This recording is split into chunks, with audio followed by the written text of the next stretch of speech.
Hello. Hello. हा sir, काल अनेक भागात पाऊस झालेला आहे सर. 25 ऑक्टोबरला अनेक भागात मुसळधार ते अतिमुसळधार पाऊस झालेला आहे सर. एक वाहुनी पाऊस झालेला आहे सर.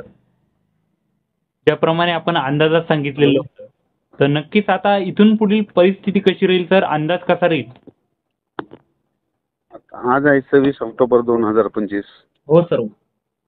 आणखीन राज्यात 1 तारखेपर्यंत 1 नोव्हेंबर पर्यंत भाग बदलत विखुरलेल्या स्वरूपाचा पाऊस पडणारच आहे. सर्वदूर नाही पडणार, पण भाग बदलत पडणारच आहे. हो सर, बरोबर. काही भागात जास्त, कुठं तुरळक, कुठं सोडून देखील देणार आहे. हो सर, बरोबर. हो. असं सर्वदूर सारखं पडणार नाही, भाग बदलत पडणार आहे. कुठं कुठं जास्त राहील, कुठं कमी राहील, पण पाऊस 1 तारखेपर्यंत आहेच. आता ते पाऊस आता काल म्हणलं होतं ना, उत्तर महाराष्ट्राकडे जास्त, उत्तर महाराष्ट्राकडे खूप झाला. आणखीन 1-2 दिवस तिकडंच आहे प्रमाण, पण त्याच्यानंतर मराठवाड्याकडे देखील काही पडेल, पण पश्चिम महाराष्ट्राकडे देखील पडेल. हो सर, बरोबर. हो.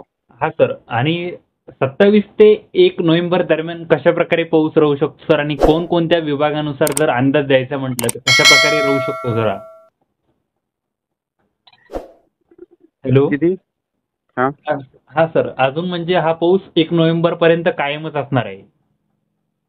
सध्या 1 नोव्हेंबर पर्यंत सध्या राज्यात भाग बदलतच राहणार आहे पाऊस. हा, भाग बदलत. त्याच्यानंतर मग 2-3 तारखेच्या नंतर मग पावसाचं प्रमाण कमी होईल. मग काही हो. ठिकाणी 1-2 तारखेनंतर थंडी देखील होईल. हा. क्लाउडली ढगाळ वातावरण राहील, पण त्याच्यानंतर पाऊस मग कमी होईल. 2 चक्रीवादळ येतात, हे गेल्याच्या नंतर त्याचा एक थोडा असर होईल काही भागामध्ये. मराठवाड्याकडेच होईल थोडं जास्त प्रमाणात, मराठवाडा आणि पश्चिम महाराष्ट्र. हा सर, बरोबर. आणि सर, या- माझं अजून एक म्हणणं आहे की आता थंडीचे दिवस आहे, म्हणजे हा जो महिना आहे, आता नोव्हेंबर महिना देखील थंडीचा असू शकतो का? यामध्ये देखील पावसाची शक्यता असू नाही नाही, शकते सर? नोव्हेंबरमध्ये थंडीच आहे. हा सर, नक्कीच. परंतु अधूनमधून येऊ शकतं असं वातावरण वाटतं का, म्हणजे पुढील महिन्यात देखील म्हणजे हो, पाऊस? एखादा महिन्यातून एखादा थोडं वातावरण खराब होईल एकदा.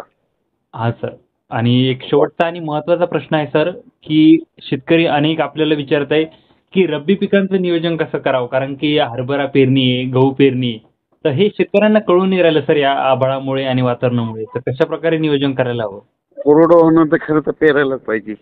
हो सर, बरोबर. ज्यांच्याकडे पाण्याची व्यवस्था ते तर थांबते, पण कोरडं होऊन पेरायला पाहिजे. एकदा जर ओल उडाली ना, पुन्हा तिथं पण डबल उगतच नसतंय. हा आणि सर. ह्या पावसाचं काही खरं नसतंय. हे पाऊस कुठं पडला तर पडला, नसतं नाही पडत.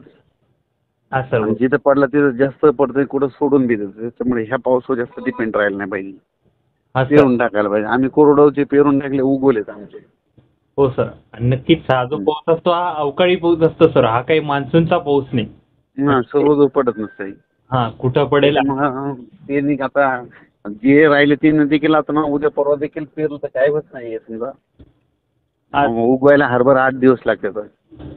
हा सर, बरोबर. आणि त्याच्यात चांगलं निघत आहे बी, सगळ्या गोष्टी होतात. हा सर.